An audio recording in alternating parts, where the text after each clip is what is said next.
ഞങ്ങൾക്കൊപ്പം വളർന്ന ഈ അഡീനിയ പ്ലാന്റിനെ ഇനി വളരാൻ ഈ ഒരു ചട്ടിയിൽ ഇടയില്ല എന്ന് മനസ്സിലാക്കി നമ്മൾ ആ ഒരു പ്ലാന്റിനെ വേറൊരു ഇടമുള്ള ചട്ടിയിലേക്ക് മാറ്റിയിട്ടുണ്ടായിരുന്നു.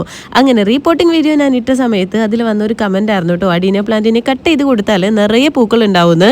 നിങ്ങൾ പറഞ്ഞാൽ പിന്നെ നമ്മളത് ചെയ്യാതിരിക്കില്ലല്ലോ. റീപോർട്ട് ചെയ്ത് വെരി നെക്സ്റ്റ് ഡേ ആണ് കേട്ടോ നമ്മൾ ഈ പ്ലാന്റിനെ കട്ട് ചെയ്ത് കൊടുത്തിട്ടുണ്ടായിരുന്നത്. കണ്ടില്ലേ, നല്ല ഹൈറ്റിൽ പോയിട്ടുണ്ട്. ഒരു പരീക്ഷണാർത്ഥം ആയതുകൊണ്ട് തന്നെ ആദ്യം മുകൾ ഭാഗത്ത് നിന്നാണ് കേട്ടോ കട്ട് ചെയ്ത് മാറ്റിയത്. കട്ട് ചെയ്യാനായിട്ട് ഇക്കാക്ക് ഞാൻ എടുത്തു കൊടുത്തിട്ടുണ്ടായിരുന്ന കത്തി വല്ലാണ്ട് അങ്ങ് പിടിച്ചില്ല എന്ന് മനസ്സിലാക്കി ഞാൻ വേറൊരു ചെറിയ കത്തി എടുത്ത് കൊടുത്തിട്ടുണ്ട് കേട്ടോ. രണ്ടിന്റെ സൈസ് കണ്ടാൽ നിങ്ങൾക്കും അങ്ങോട്ട് പിടിക്കില്ലായിരിക്കും അല്ലേ. അങ്ങനെതാ ഈ പ്ലാന്റിന്റെ ഇവിടം വെച്ച് അങ്ങ് കട്ട് ചെയ്ത് കൊടുത്തിട്ടുണ്ട്. ഇതിന്റെ അപ്ഡേറ്റ്സ് എന്താണെന്ന് വരും വീഡിയോസിൽ ഞാൻ ഷെയർ ചെയ്യാവേ. കട്ട് ചെയ്ത് മാറ്റിയ പോർഷന്റെ ഹെൽത്തിനെസ് കണ്ടിട്ട് അതങ്ങ് വെറുതെ കളയാൻ തോന്നിയില്ല കേട്ടോ. വേറൊരു ചട്ടി ഒഴിവുണ്ടായിരുന്നു, അപ്പൊ അതിൽ നമ്മൾ കുത്തി വെച്ചിട്ടുണ്ട്. എന്താവോ എന്തോ, എന്തായാലും ഇതും അടുത്ത വീഡിയോസിലൊക്കെ ഷെയർ ചെയ്യാം കേട്ടോ. നമ്മുടെ ഹയാസിനും ഈ ഒരു പ്ലാന്റിനും ഏതാണ്ട് ഒരേ വയസ്സാണ് കേട്ടോ. ഞാൻ ഹയാസിനെ പ്രഗ്നന്റ് ആയിരിക്കുന്ന സമയത്ത് എറണാകുളത്ത് ഫ്ലവർ ഷോ കാണാൻ പോയപ്പോൾ ഉമ്മിച്ച് വാങ്ങിച്ചതാണ്. ബാക്കി ഗാർഡനിങ്ങും മുറ്റം മിനിക്കലും പ്രോഗ്രസിംഗ് ആണ്. അതൊക്കെ നമുക്ക് അടുത്ത വീഡിയോസിൽ ഷെയർ ചെയ്യാം കേട്ടോ. ബൈ.